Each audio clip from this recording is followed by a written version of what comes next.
Good day mga papi.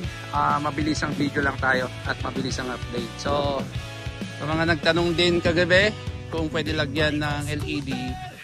So, eto siya, yung paglalagyan niya, may butas na kasi dyan. So, dyan mo lang siya lalagay kung maglalagay ka sa LED.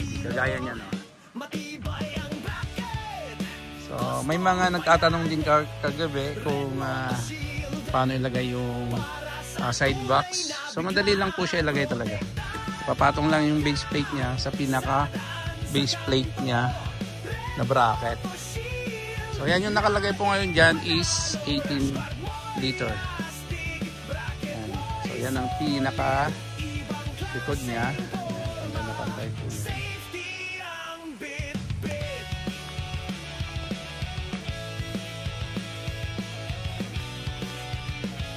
So yan siya.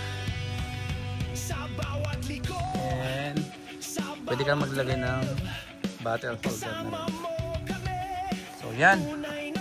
At bukas ongoing kasi yung headlight grill natin. So bukas lalabas natin yung headlight grill naman para sa ADB 350. Yan siya. Angas.